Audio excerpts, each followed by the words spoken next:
President Trump also announced a new trade deal with the UK that will reopen British markets for American companies. All that Britain demands in return is that we keep these two. Humiliation for the spare and his wife Meghan Markle. Donald Trump has had enough of them. Trump remarked to a British visitor when the conversation turned to Harry, "Can you take him back?" Wow. Everyone is fed up with the grifters. And the president was also blunt about Meghan Markle's influence on her husband, telling royal biographer Robert Hardman, that wife of his, boy, what's she done to that guy? Harry and Meghan walked away from royal life, convinced America would offer them freedom, reinvention, and total control over their image. They left behind palace rules, media restrictions, and royal hierarchy, presenting California as the place where they could finally tell their story on their own terms.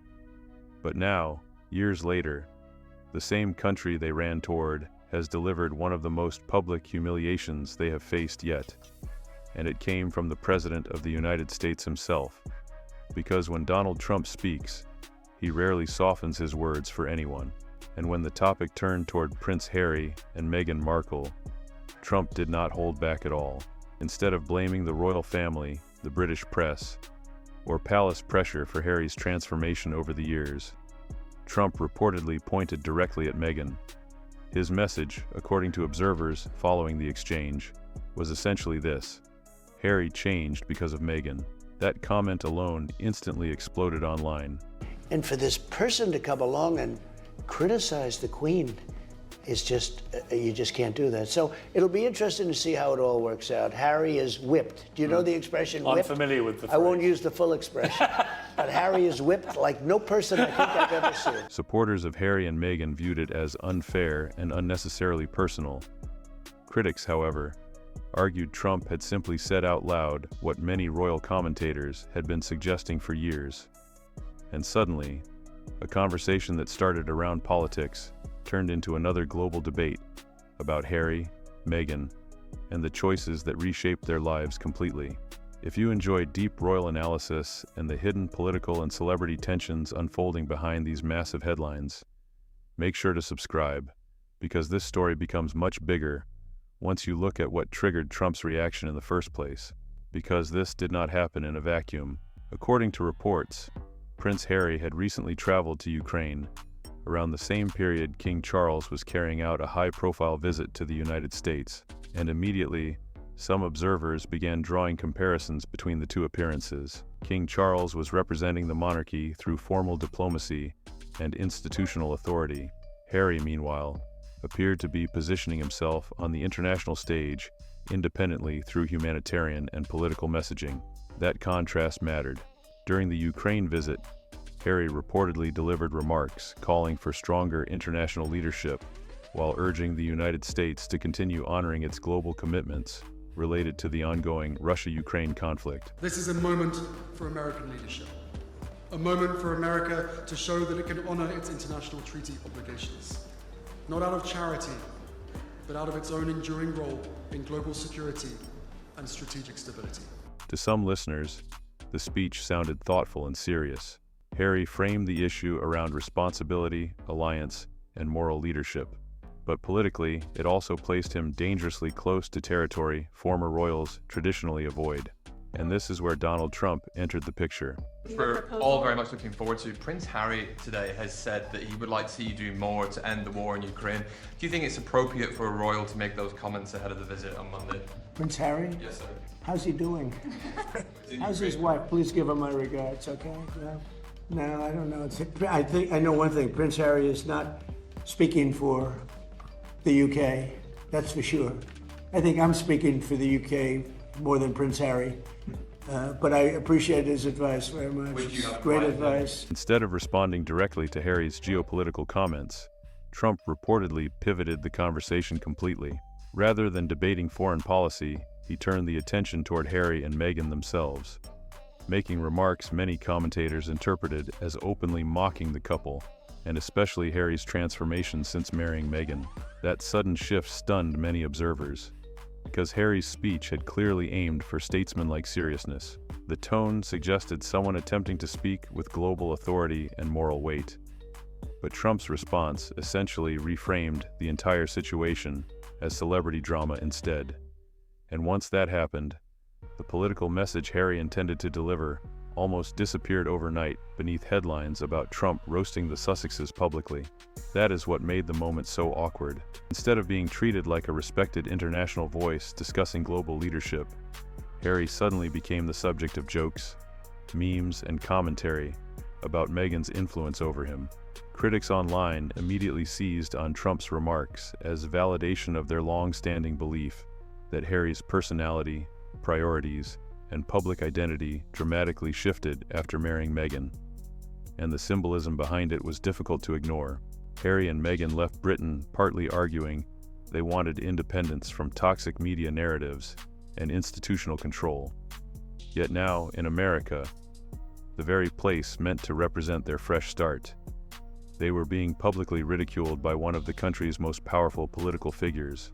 And for many royal watchers, that contrast said everything, because whether people support Harry and Meghan or strongly criticize them, moments like this reveal how dramatically public perception around the couple has changed over time. There was once a period when major American public figures treated them almost cautiously, carefully, even protectively. Now, increasingly, powerful voices seem completely comfortable turning them into public punchlines. And according to many observers, that shift may be one of the most important parts of the story. The moment that really changed the tone of the entire situation was not even Trump's original response to Harry's Ukraine comments. It was the way he framed Harry afterward. Because according to observers following the exchange, Trump's line about appreciating Harry's advice was widely interpreted as sarcasm rather than genuine respect. The wording sounded polite on the surface, but underneath it carried something much sharper: dismissal. And then came the detail that made the message unmistakable. Trump reportedly emphasized that Harry does not officially represent the United Kingdom. That point mattered enormously because it stripped away the aura of institutional authority Harry's comments may have implied. Whatever title Harry still holds personally, he no longer speaks for the monarchy, the British government, or the crown itself. That distinction suddenly became the entire story, because Harry's speech in Ukraine appeared designed to project seriousness, international concern, and leadership. But Trump's reaction reframed him not as a statesman-like figure, but as a private citizen, giving opinions without official standing. And for many observers, that public reframing was deeply embarrassing, especially because Harry's royal background and military service still cause many audiences to instinctively associate him with national authority. Trump's comments effectively cut through that perception in one sentence. Then the situation became even more awkward, because by the time King Charles arrived for meetings connected to the Oval Office visit, Trump's earlier remarks about Harry were already circulating heavily through political and entertainment media. Reporters, commentators, and social media users were discussing them nonstop. But when Charles and Trump eventually met, the atmosphere reportedly appeared relaxed, friendly, and even warm. And according to multiple reports surrounding the visit, Trump allegedly made another joke about Harry privately during one of the conversations. Turning toward King Charles, he reportedly asked with a grin, "Can you take him back?" The room, according to observers present, erupted into laughter. Now officially, it may have been intended as lighthearted teasing, but publicly, the symbolism landed hard. Critics immediately interpreted it as another moment where Harry became the punchline, rather than the respected public figure he has increasingly tried to position himself as internationally, and that contrast became impossible to ignore. While Harry was attempting to speak about global leadership and international responsibility, Trump was openly joking about whether Britain wanted him back at all. At the same time, reports suggested Trump spoke positively about Prince William and Princess Catherine, particularly praising their commitment to royal duty, despite the enormous pressures facing the monarchy in recent years. That comparison mattered, because for years, one of the central public debates surrounding Harry and Meghan has revolved around responsibility versus independence. William and Catherine stayed inside the institution, accepted the constraints of royal life, and continued carrying out official duties during family crises, health scares, and public scrutiny. Harry and Meghan chose a different path entirely, and according to many commentators, Trump's remarks reflected that divide very clearly. What makes this even more fascinating is that Trump's skepticism toward Harry and Meghan did not suddenly appear out of nowhere. His opinions about the couple have been remarkably consistent for years. Even before the Sussexes fully settled into life in California, Trump publicly expressed criticism toward Meghan in particular. Then, during later debates surrounding immigration questions and Harry's visa situation, Trump was directly asked whether Harry could potentially face deportation scrutiny. His answer stunned many people. Trump reportedly said he would leave Harry alone, but then immediately added that Harry already had enough problems with his wife. He described Harry as someone being heavily influenced and led around by Meghan. And once again, the internet exploded. Because whether people found the comments funny, cruel, accurate, or completely inappropriate, the larger message remained the same. One of the most powerful political figures in America was openly mocking the Sussex dynamic in public without hesitation, and many royal observers believe that alone says a great deal about how dramatically the couple's image has shifted over time. Trump's criticism of Harry and Meghan did not stop with one awkward joke or one dismissive comment. Over time, the pattern became much more personal, and many royal observers believe that is exactly why the situation escalated so dramatically online. Because according to reports and past public remarks, Trump repeatedly framed Harry as someone trapped in circumstances created largely by Meghan herself. During immigration-related discussions surrounding Harry's visa status, Trump reportedly suggested Harry already had enough problems without adding legal complications on top of them. Another line many people interpreted as a direct insult, aimed squarely at Meghan. And then came the moment that really intensified reactions among royal watchers. When asked about Harry and Meghan stepping away from royal duties, Trump reportedly avoided giving a polished diplomatic response entirely. Instead, he simply wished Harry good luck.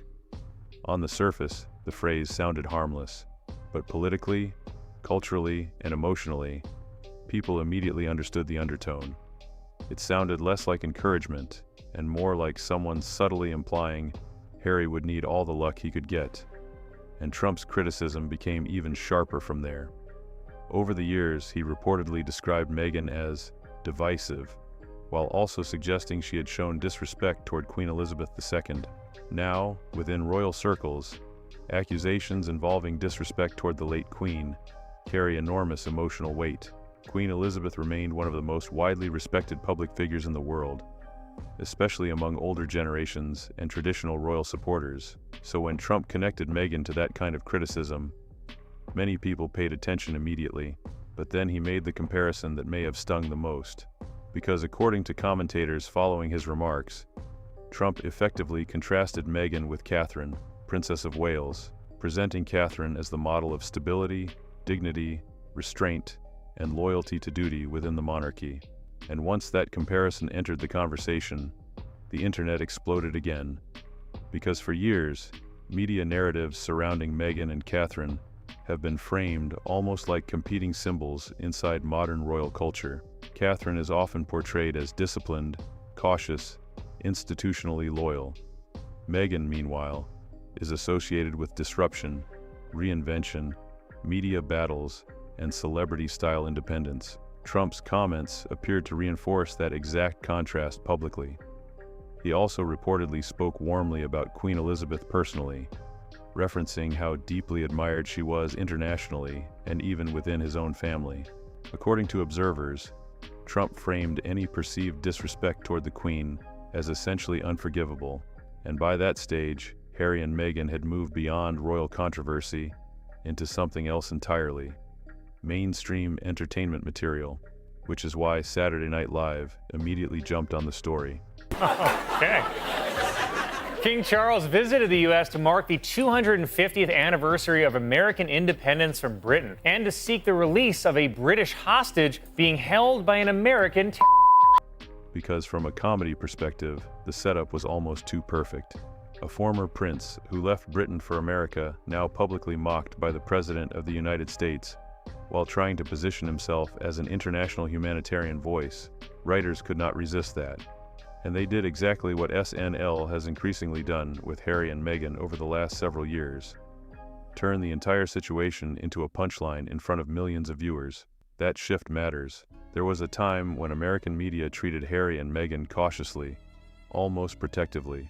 But now, increasingly, they are appearing inside comedy sketches, viral late-night monologues, memes, and celebrity satire, alongside Hollywood drama, rather than above it. And Harry clearly noticed, because he eventually responded publicly himself, appearing on late-night television and using humor, impersonations, and jokes aimed back at Trump. Supporters saw it as Harry defending himself cleverly. Critics viewed it differently, because when a prince born into one of the most powerful royal institutions in the world finds himself trading comedy show insults with the sitting American president, many people naturally begin asking a difficult question. How far has the image of modern royalty really fallen? For many royal observers, the most damaging part of this entire situation was not even the political aspect. It was the symbolism. Because whether people support Harry and Meghan or strongly criticize them, the image that emerged from these headlines was difficult to ignore. A prince who once stood at the center of one of the world's most powerful royal institutions had suddenly become material for presidential jokes, late-night comedy, and viral internet punchlines all at the same time. And according to many commentators, Trump's earlier remarks may have already delivered the most humiliating blow of all. Not because they were necessarily the harshest words ever spoken about Harry and Meghan, but because of who they came from. The President of the United States, publicly framing Harry as someone being controlled, led around, or overwhelmed by his marriage, created a narrative that instantly spread across political media, entertainment culture, royal commentary channels, and social media all at once. That kind of narrative sticks, especially in today's internet culture, where one line can turn into a meme, a running joke, or a permanent public label almost overnight. And right now, Harry and Meghan appear to be keeping a noticeably lower public profile while these comments continue circulating online. Critics argue that silence itself may reflect an awareness of how difficult this particular controversy is to counter, because unlike attacks from tabloids or anonymous social media users, this came from one of the most recognizable political figures in the world. And the contrast surrounding Harry's journey makes the situation feel even more dramatic. This is someone who walked away from royal duty, royal protection, military appointments, and institutional privilege to build a new life in America. At the time, supporters framed the move as brave and necessary. Critics viewed it as reckless and deeply damaging to the monarchy. But nobody imagined that years later, Harry would find himself publicly mocked inside American political culture itself. That is the part many royal watchers still cannot fully process. The prince who once represented the British crown internationally is now regularly referenced in comedy sketches, viral clips, and political jokes in ways that would have seemed almost unimaginable during the height of his royal popularity years ago. And whether fair or unfair, moments like this shape public legacy over time, because in modern media culture, perception moves incredibly fast. One era frames someone as heroic, rebellious, and courageous. Another era reframes the exact same person as overexposed, contradictory, or disconnected from reality. And according to many commentators, Harry and Meghan are now trapped somewhere between those two narratives, no longer fully protected by royal status, but still carrying the visibility and scrutiny that royal status created. If you enjoy these deep dives into royal politics, celebrity culture, and the hidden shifts shaping public perception behind the scenes, make sure to subscribe, because the story surrounding Harry and Meghan is clearly still evolving in real time. So what do you think? Were Trump's comments unfairly harsh and deeply personal? Or did he simply say publicly what many people were already thinking privately?